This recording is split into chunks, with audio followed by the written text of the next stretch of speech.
নমস্কার, আমি ধীরা গাঙ্গুলি।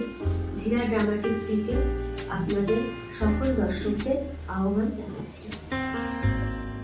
আজকে এই টপিকের আলোচনার বিষয়বস্তুটা হচ্ছে যে আমাদের ফেসবুক, ইনস্টাগ্রাম আর ইউটিউব এই যে প্ল্যাটফর্মগুলো হচ্ছে, এই প্ল্যাটফর্মে আমরা যেসব ভিডিও করছি, প্রত্যেকে যেসব ভিডিও করছি সেই সব ভিডিওতে বেশিরভাগ লোকেরা আছে যারা নাকি কিছু কিছু লোক আছে, আবার কিছু কিছু লোক করছে না, কিন্তু বেশিরভাগই করছে যারা আমাদের হ্যাটা করছে বা আমাদের সম্বন্ধে বাজে বাজে কমেন্ট করছে। তো এইগুলোকে নিয়েই আর কি আমরা আলোচনাগুলো আজকে করব।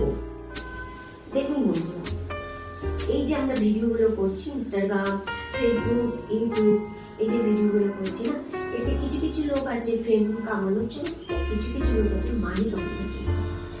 এবার আমরা আসছি মানি কামানোর জন্য যারা করছে তাদের মধ্যে প্রত্যেকটা ফ্যামিলিতে কি হচ্ছে, হাজবেন্ড ইনভ্যালিড হয়ে গেছে, ওয়াইফ তাকে হেল্প করার জন্য করছে।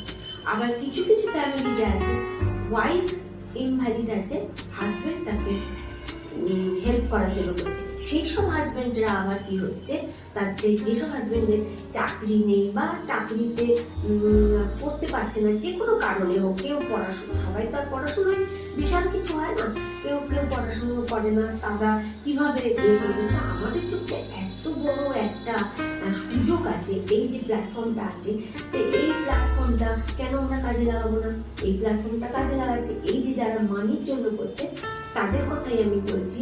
তারা যখন ভিডিওগুলো করছে, খুব ভদ্রস্থভাবে কিছু ভিডিও আমরা করছি, যারা নাকি রিল বানাচ্ছি, অনেক এজেড মানুষরাই ছোটবেলায় নাচ করেছে, তারা নাচ ভুলে গেছে, কিন্তু তারা আবার সেই ছোটবেলার দিনগুলোকে মনে করে এসে আবার বড়বেলায় সেটাকে আবার দর্শকের সামনে আনছে। দর্শক তাকে যদি এনকারেজ না করে, আমরাই দর্শক, আমরাই আবার আর্টিস্ট হচ্ছে। তো আমরা যদি সবাইকে না এরকম এনকারেজ করি বা না কিছু ইয়ে করি, তাহলে কি হচ্ছে, তারা করার মতো তাদের ক্ষমতাটাই হারিয়ে যাবে। মনটা একটা একটা ধরুন ভদ্রমহিলা, সে প্রত্যেক দিন রিল বানাচ্ছে, প্রত্যেক দিন রাত্রে রিল বানাচ্ছে, এত সংসারের কাজের মধ্যেও তার সে যে রিলটা বানাচ্ছে, এটা সব থেকে বড় কথা। সেকেন্ড কথা হচ্ছে, সে যখন রিলটা বানাচ্ছে, সেই রিলের বিরুদ্ধে যখন অন্য একজন লোক কমেন্ট করছে, এত বড় বউটা দেখো এই বয়সে এসে নাচছে ড্যাং করে, এগুলো বলা উচিত না, মা সরস্বতীর জিনিস। আজকে সে যদি সেই ছোটবেলার দিনগুলোকে ফিরিয়ে আনতে পারে বড় বয়স হয়ে, তাহলে সেটা তো তার মেন্টাল স্যাটিসফ্যাকশন, তার প্লাস পয়সা আসছে, প্লাস তার মানে শরীর ভালো থাকছে, সবকিছুই ভালো হচ্ছে। তাহলে সেই জিনিসগুলো কেন আমরা এরকম ভাবে বাধা দেবো, কেন আমরা করবো? তো এইগুলো দর্শক বন্ধুরা, আপনাদের বারবার করে বলছি, আপনারা এগুলো করবেন না।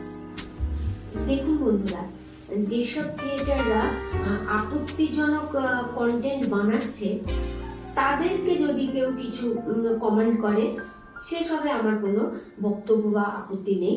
কিন্তু যারা নাকি ভালো রিলস, ভালো ডান্স, ভালো কমেডি, ভালো ভিডিও এইসব বানাতে চাইছেন, তাদেরকে যদি আপনারা এইসব বাজে কমেন্ট করেন, তাদের মোটিভেশনটা ব্রেক করে দেন, তাহলে কি হচ্ছে, তাদের আর তারা আর কি করবে, ফিউচারে ভালো বেটার কিছু দিতে পারবে না, তাদের মনও খারাপ হয়ে যাবে, তারা ভাববে যে থাক আর দেবো না, আমি এরপরে যে যখন করবো পরের দিন আমাকে দেখে হাসাহাসি করবে, থাক আমি আজকে এখানেই অফ করি। এরকম করে কিন্তু অনেকেই অফও হয়ে গেছে, কেউ কন্টিনিউ করতে পারছে না বিভিন্ন কারণে। কারণ এটা মেন্টালি খুব চাপ পড়ে, খুবই চাপ পড়ে। কারণ আমরা যারা করছি, আমি একটা মন নিয়ে ভিডিও বানাতে যাচ্ছি বা একটা মন নিয়ে ডান্স করতে যাচ্ছি, সেই ডান্সের ওপর যদি কেউ এরকম ভাবে কিছু একটা আপত্তি জানে, তখন মনে হবে লজ্জা লাগবে, থাক আজকে আর করবো না। কিন্তু উচিত কি আমাদের যে তাকে আরো ভালো কিছু, সে যদি নাও পারে, সে তো চেষ্টা করছে না। আজকের এই বয়সে এসে যখন সে সে চেষ্টা করছে, তখন তাকে তো করতে দেওয়া উচিত।